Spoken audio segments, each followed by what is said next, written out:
You probably saw this kind of motive on social media, guys like Andrew Tate yelling at you to start your empire, build your legacy and quit your 9 to 5. But this is not what this episode is going to be about. It's about understanding what's the difference between working and building in general, and how this approach might give you a lot more freedom in your life and get you the life that you want. In the end of this video, I will provide you a part of my Renaissance of Productivity course, a story of Pharaoh that metaphorically, symbolically shows how it works in practice in long term. But for now, let me tell you what is the essence of this message and what really makes the difference. The main thing that differentiates building from working is delayed gratification. If you saw Shawshank Redemption movie, spoiler alert, it's a movie where an innocent guy is being put in a prison cell, and for 15 years he's digging a tunnel to set himself free,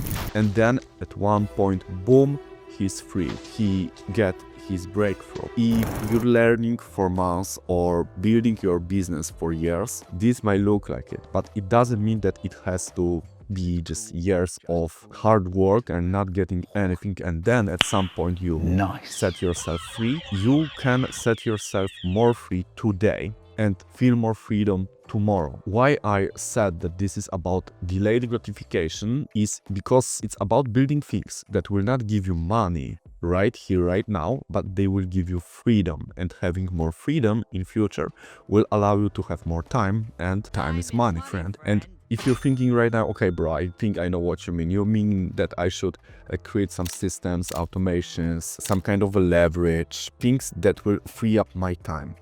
But man, I have so many responsibilities, so much work that I'm doing on a day-to-day basis. Now you're telling me to also start building? Like, I don't have time to do that. But you have to understand that this logic, this thinking is the exact reason why you don't have time, why you're stuck in constant working. All of this is just about energy management, about better management of your RAM memory. There shouldn't be a thing in your life that you're doing more than one time. I don't mean things like eating, having your hygiene in check, sleeping, etc., working out.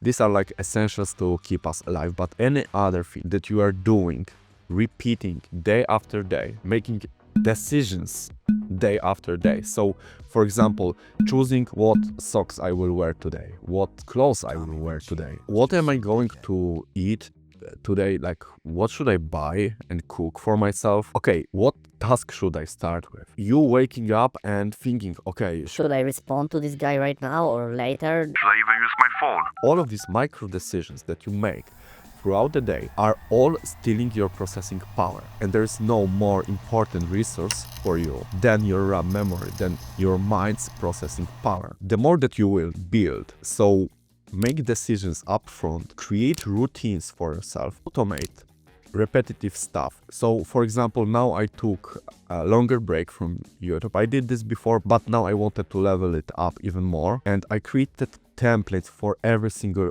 text animation, every single slide animation, folders for everything, a strict routine that I just follow and go along and not think about it. You create fire extinguishing systems instead of extinguishing fire every single time when it comes up. Do you prefer to work 80 hours a week and earn a lot of money but have no life, or work 10 hours a week but earn enough to be free?